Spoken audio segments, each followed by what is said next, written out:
বিসমিল্লাহির রহমানির রহিম। পিস টিভির পক্ষ থেকে সকলকে আমন্ত্রণ জানাচ্ছি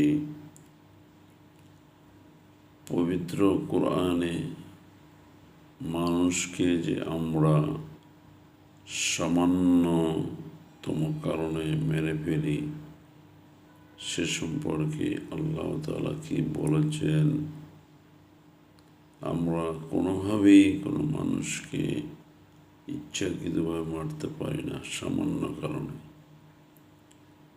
যে ব্যক্তি কাউকে হত্যা করল, আইনি প্রতিশোধ, কিসাস কিংবা জমিনে কোনো ফেসাদ সৃষ্টি কারণ ছাড়া সে যেন সমগ্র মানব জাতিকে হত্যা করল।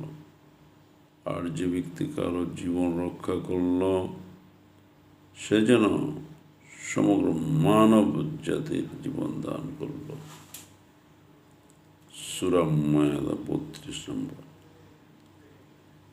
২ নম্বরে সূরা বনী ইসরাইল আয়াত নম্বর ৩৩। আল্লাহ তাআলা সুস্পষ্টভাবে মানুষের জীবনের পবিত্রতা রক্ষা করার নির্দেশ দিয়ে বলেছেন,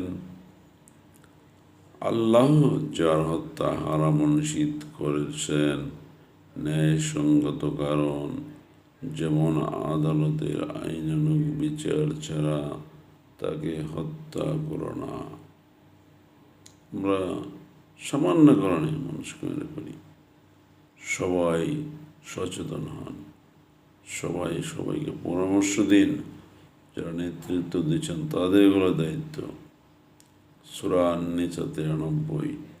ইচ্ছাকৃতভাবে কোনো মুমিন বা নিরপরাধ মানুষকে হত্যার শাস্তি সম্পর্কে আল্লাহ তাআলা কঠোর সতর্ক করেছেন।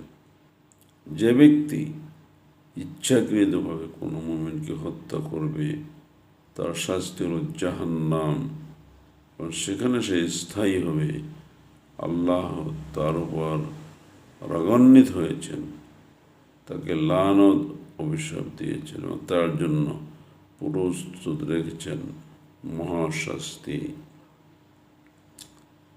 সূরা আল-আনাম ১৫১। আল্লাহ তাআলা তার নির্ধারিত মৌলিক বিধান ও নিষেধগুলোর বর্ণনায় মানব হত্যাকে অন্তর্ভুক্ত করে বলেছেন, আল্লাহ যা হারাম করেছেন ন্যায়সঙ্গত কারণ ছাড়া সেই প্রাণকে হত্যা করো না। এগুলোই আল্লাহ তাআলা তোমাদেরকে বিশেষভাবে নির্দেশ দিয়েছেন তোমরা অনুধাবন করতে পারো।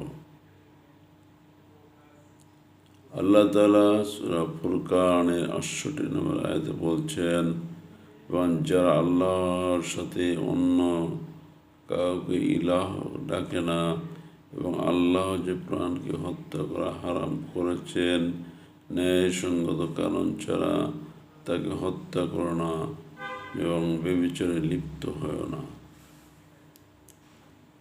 পবিত্র কোরআনের অর্থগুলো ভালো করে দিল দিয়ে শুনুন, আর একজনকে পৌঁছাই দিন। আমরা যে হত্যা যেন না করি। এই ভিডিওটা যারা শুনবেন তারা শেয়ার করে দিবেন। আমরা মানুষ, আমরা তো এরকমভাবে আজরাইল হয়েছে যে আল্লাহর হুকুমে জান কবজ করব। কেন আমরা মানুষকে অন্যভাবে হত্যা করব? সে যদি অপরাধ করে তাকে জেল জরিমানা হবে, তার ফাঁসি হলে আদালতে তাকে রায় দিবে। আমরা নিজেরা কোনো রায়কে বাস্তবায়ন করব না। আল্লাহ পাক এটা পছন্দ করেন না।